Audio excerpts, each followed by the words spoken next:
Krishna, Krishna Krishna, Hare Hare, Hare Rama, Rama Rama, Hare Hare. Hare Krishna. Hare Krishna.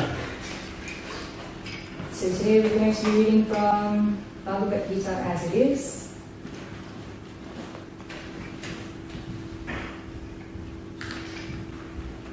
Chapter 2 and text 20. Om Namo Bhagavate Vasudevaya. Om Namo Bhagavate Vasudevaya. Om Namo Bhagavate Vasudevaya. Om Namo Bhagavate Vasudevaya. Om Namo Bhagavate Vasudevaya. Om Namo Bhagavate Vasudevaya.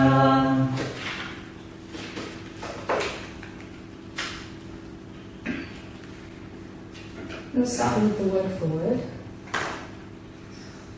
No. No. Never. Never. Jayate. Jayate. Takes birth. Takes birth. Riyate. Riyate. Dies. Dies. Va. Va. Either. Either. Kadachit. Kadachit. At any time. At any time. Past, present, or future. Past, present, or future. No. No. Never. Never. I am. I am. This. This. Bhutva. Bhutva. Having come into being. Having come into being. Bhavika. Bhavika. Will come to be. Will come to be. Va. Va. Or. Na. Not. Not. Bhuya. Bhuya. Or is again coming to be. Or is again coming to be. Aja. Aja. Unborn. Unborn. Nitya. Nitya. Eternal. Eternal. Shashvata. Permanent. Permanent. I am. I am. This. This. Purana. Purana. The oldest. The oldest. Na. Na. Never. Never. Hanyate. Hanyate. Is killed. Is killed. Hanyamane. Hanyamane. Being killed. Being killed. Sharire. Sharire. The body. The body.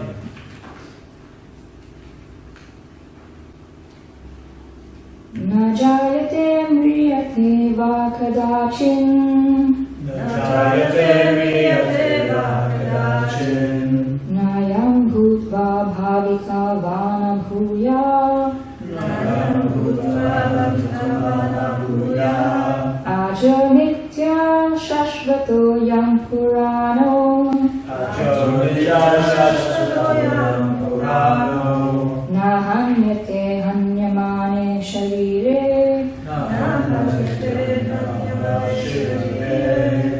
Najayate mriyate va kadachin. Jayate mriyate va kadachin. Nayam bhutva bhavita vana bhuya. Nayam bhutva bhavita vana bhuya. Ajo nitya shashvato yam purano. Ajo nitya shashvato yam purano. Nahanyate hanyamane sharire.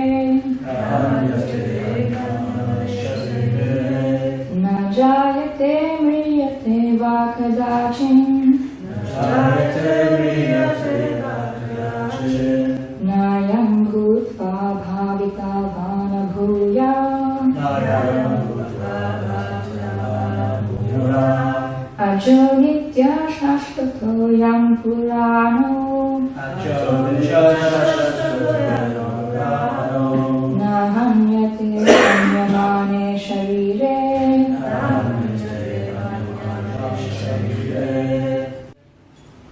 Translation.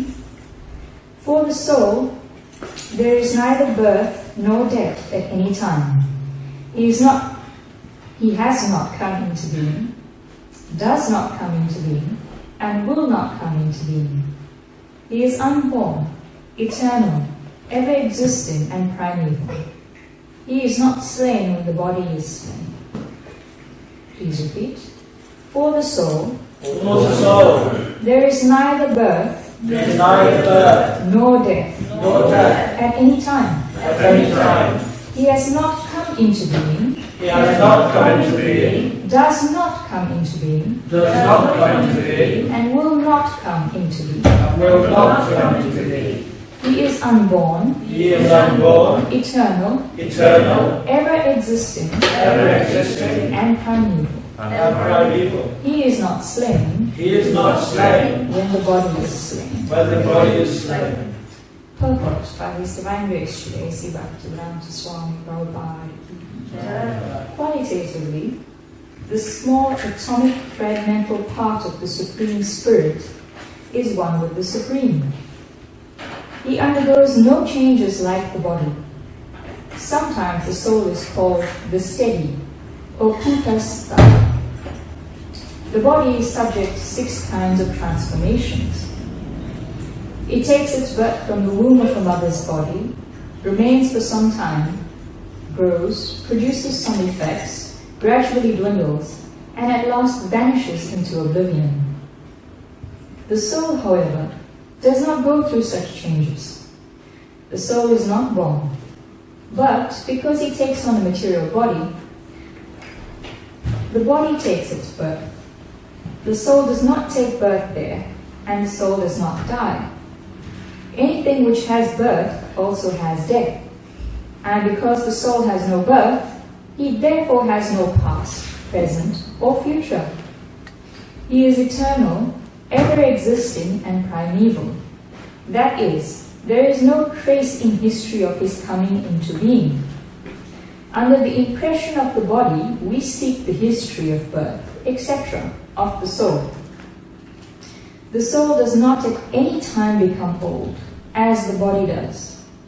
The so-called old man, therefore, feels himself to be in the same spirit as in his childhood or youth. The changes of the body do not affect the soul. The soul does not deteriorate like a tree, nor anything material. The soul has no byproduct either. The byproducts of the body, namely children, are also different individual souls, and owing to the body, they appear as children of a particular man. The body develops because of the soul's presence, but the soul has neither offshoots nor change. Therefore, the soul is free from the 6 changes of the body. In the Katha Upanishad, we also find a similar passage which reads, Najayate mriyate va vipaschin nayam kutaschidnabha bhuva kaschit ajonitya shashvato yam purano namanyate hanyamane sharire. The meaning and purport of this verse is the same as in the Bhagavad Gita. But here, in this verse, there is one special word, vipaschit, which means learning or with knowledge. The soul is full of knowledge, or full always with consciousness. Therefore, consciousness is the symptom of the soul. Even if one does not find the soul within the heart where he is situated, one can still understand the presence of the soul simply by the presence of consciousness. Sometimes we do not find the sun in the sky, owing to the clouds, or for some other reason. But the light of the sun is always there, and we are convinced that it is therefore daytime. As soon as there is little light in the sky early in the morning, we can understand that the sun is in the sky. Similarly, since there is some consciousness in all bodies, whether man or animal, we can understand the presence of the soul. The consciousness, this consciousness of the soul is, however, different from the consciousness of the Supreme. Because the Supreme Consciousness is all knowledge, past, present, and future. The consciousness of the individual soul is prone to be forgetful. When he is forgetful of his real nature, he obtains education and enlightenment from the superior lessons of Krishna. But Krishna is not like the forgetful soul. If so, Krishna's teachings of Bhagavad Gita would be useless. There are two kinds of souls, namely, the minute particle soul, Anu Atma, and the super soul, Vibhu Atma. This is also confirmed in the Katha Upanishad in this way. Anuraniya Mahatamahiyam Atmasya Janto Nihito Ruhayam Tam Akratu Pashyati Vikashoko Dhatu Prasadam Mahimanam Atmana. Both the super soul, Paramatma, and the atomic soul, Jivatma, are situated on the same tree of the body, within the same heart of the living being.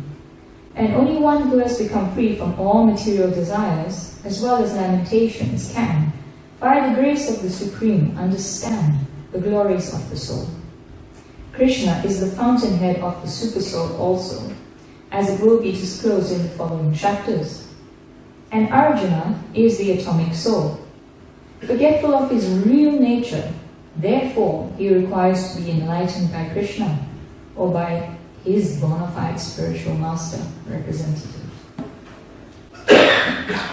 Om Jnanatimirandasya Jnananjana Shalakaya Chakshurunmetam Yena Tasmai Shri Gurave Namaha Shri Chaitanya Manomistam Sthapitam Yena Bhutale Swayam Rupa Kadamayam Tadati Swapadantikam Vandeham Shri Guru Shri Yuta Padakamalam Shri Guru Vaishnavanscha Shri Rupam Sagrajatam Sagaraganatam Vitam Tam Sujivam Sadvaitam Sadhutam Parjana Saitam Krishna Chaitanya Devam Shri Radha Krishna Padam Savanalita Shri Vishakam Vitam Shah Hare Krishna Karna Sindhu Dinabandhu Jagatpate Gopesha Gopika Kanta Radha Kanta Namostute Tapta Kanshana Gorangi Radhe Vrindavaneshwari Vrishabhanu Sute Devi Pranamami Hari Priye Vanshakalpatarubhyascha Kripasindhubhyaya Yadisha Patitanam Bhavanebhyo Vaishnavebhyo Namo Namaha. Jai Shri Krishna Chaitanya Prabhu Nityananda Shri Advaita Gadadhara Srila Gaura Bhaktivinoda Hare Krishna Krishna Krishna Hare Hare Hare Rama Rama Rama Hare Hare. Translation once more. For the soul, there is neither birth nor death at any time. He has not come into being, does not come into being, and will not come into being. He is unborn, eternal, ever existing and primeval. He is not slain when the body is slain. So, in this class, we will cover three main points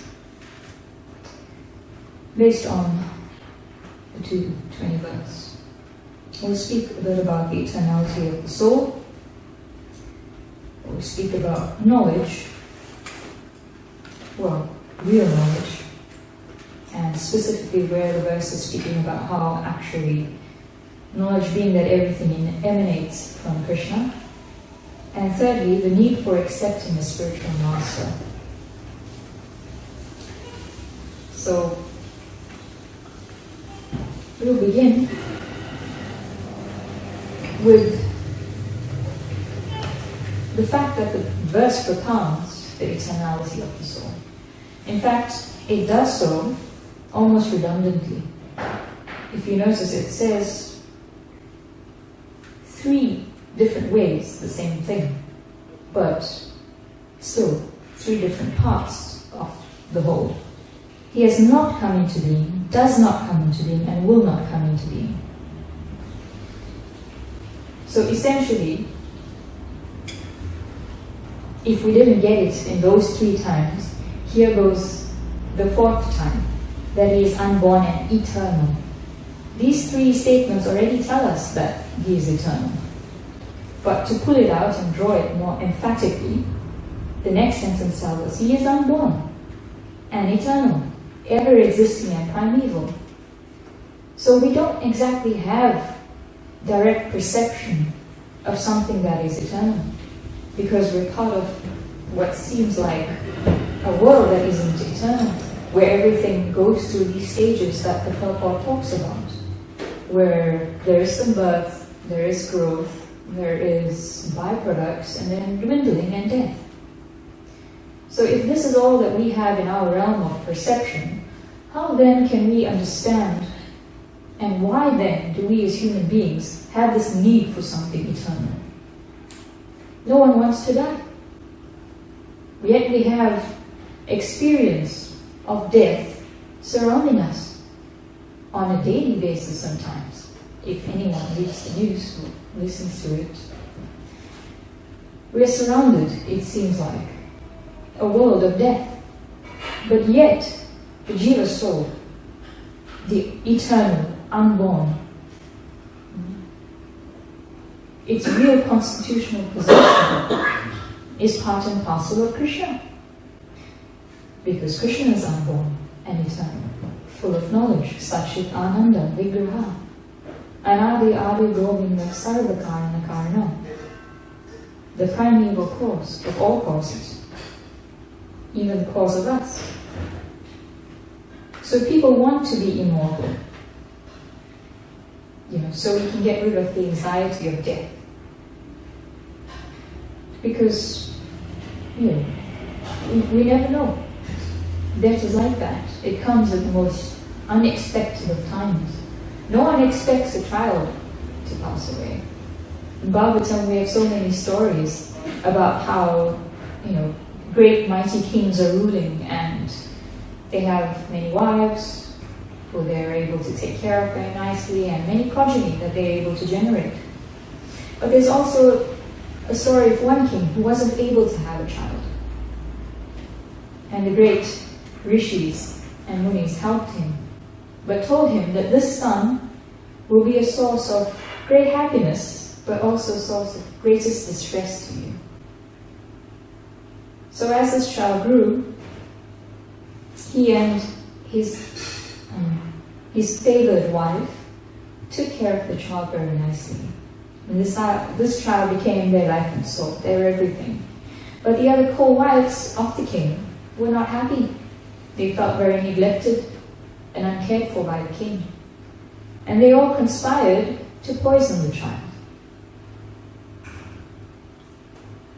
So one day, in the child's sleep,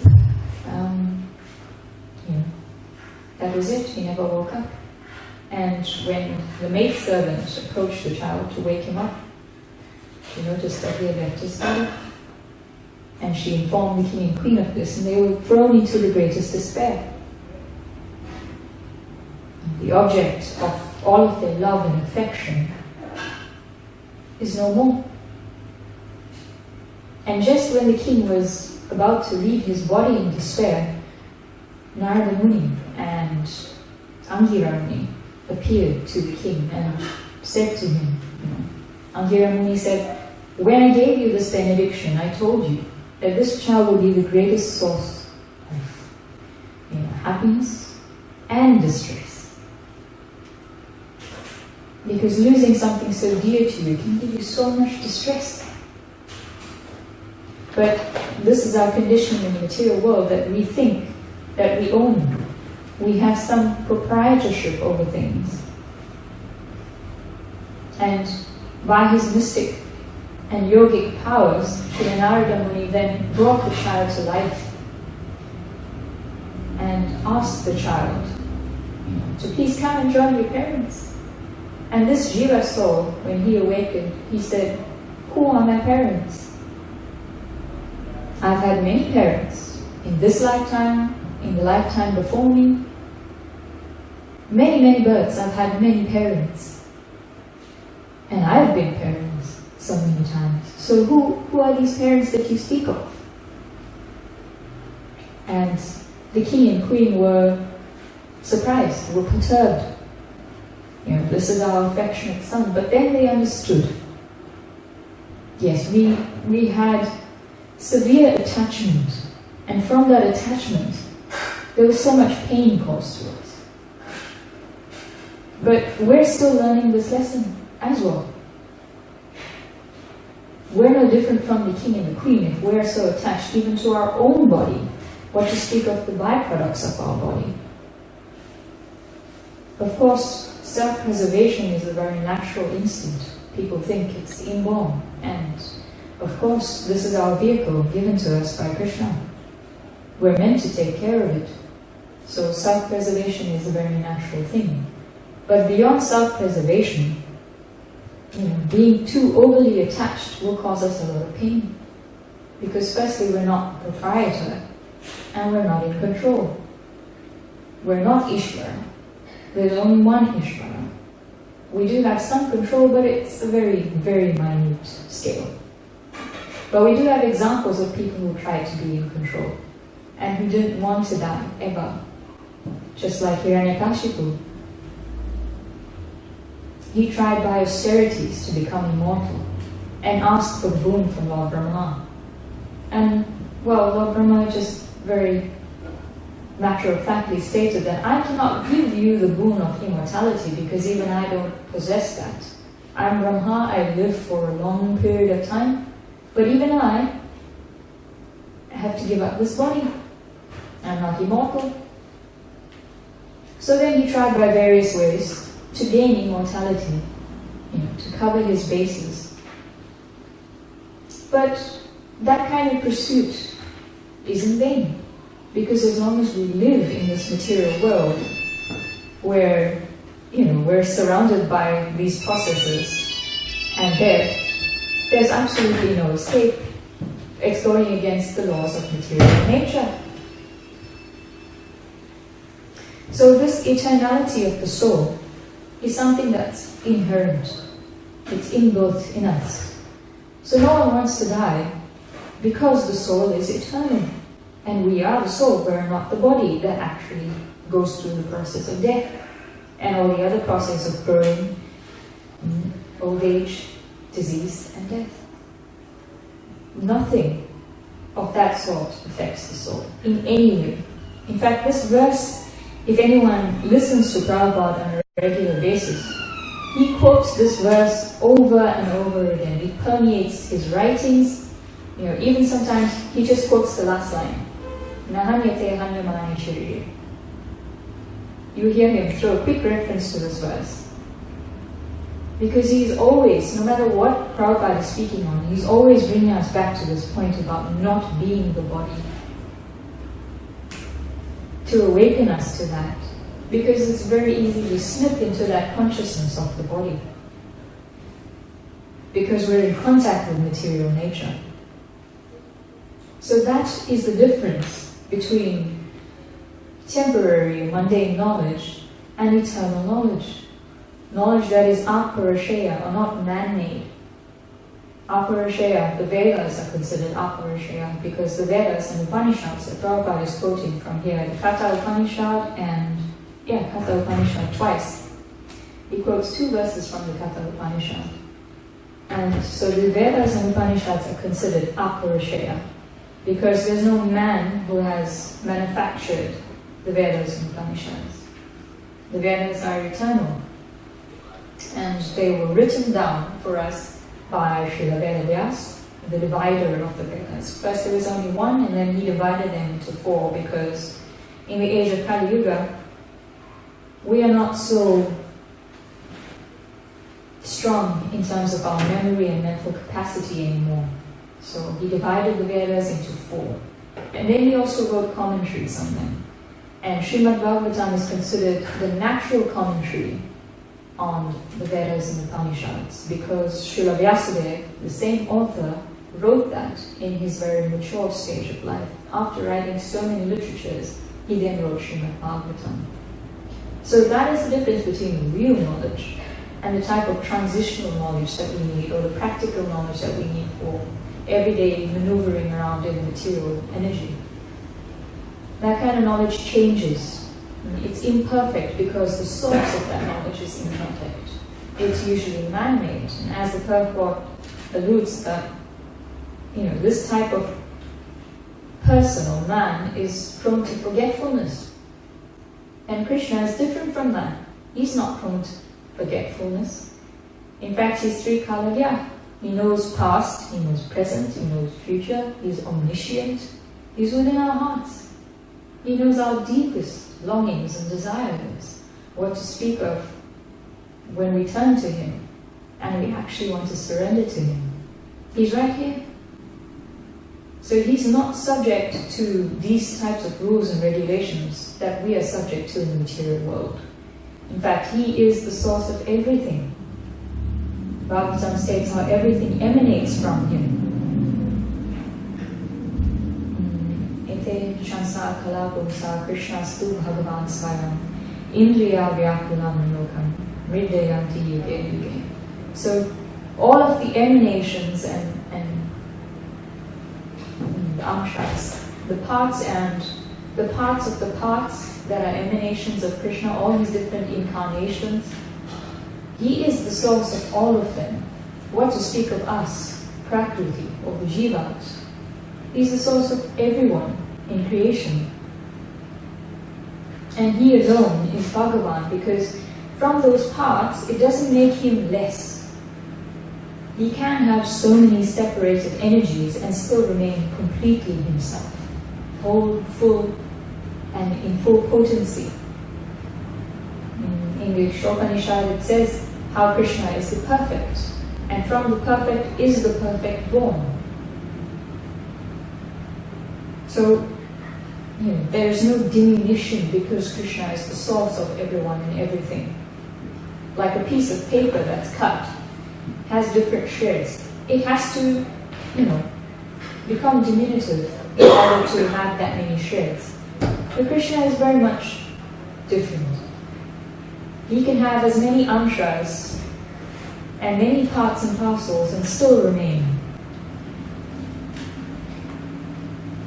completely perfect and completely in full potency.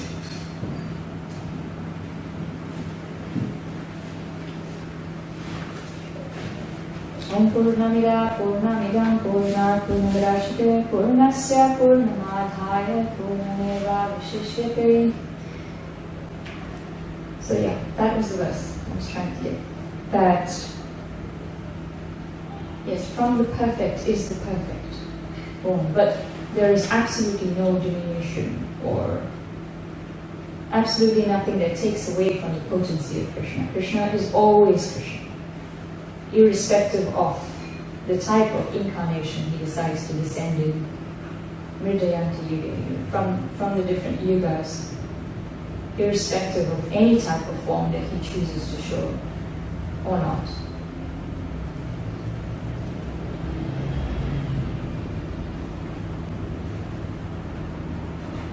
So we spoke about how everything emanates from Krishna. And the last point that we wanted to talk about was the need for accepting a spiritual master. Because after the Prabhupada spoke about how Krishna is not as forgetful as common man is, hence the source of our knowledge, of perfect eternal knowledge, is very different from our regular practical mundane knowledge. So then how do we attain this knowledge?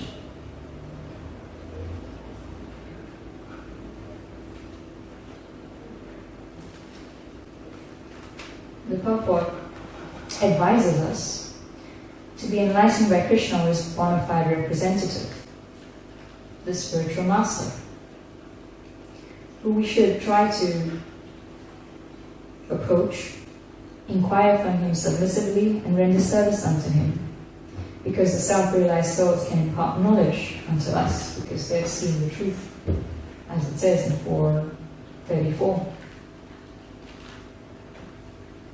So essentially, this is the part Prabhupada is asking us to take to understand knowledge.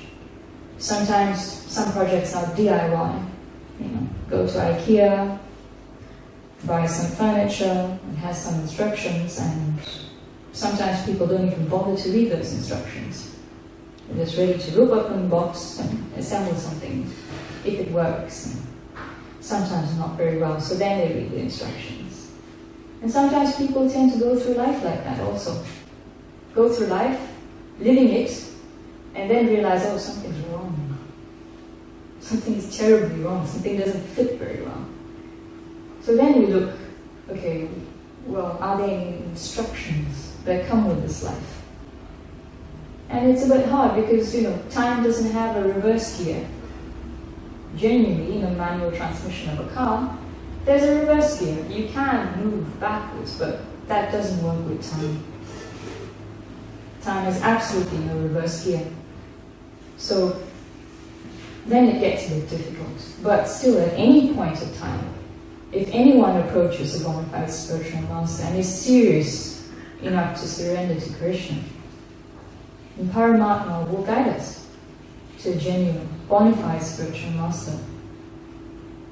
And then, by the mercy of such a spiritual master, we attain Krishna. And it's never too late to turn towards him and to try to make an effort to perform devotional service. Because it's not just about jnana and having some kind of knowledge. It's about service. If we don't serve the Vaishnavas, the person Bhagavad, how will actual Bhagavatam be revealed to us? Having the book knowledge is necessary, but won't give us our goal, ultimately. Because we do need mercy. We may have our own effort and determination, which one has to have as an individual spirit soul, but it's also dependent on the mercy. Just as the two fingers were too short in the Damodar Leela, representing our own effort and determination, or our own effort and determination to serve and Krishna's mercy.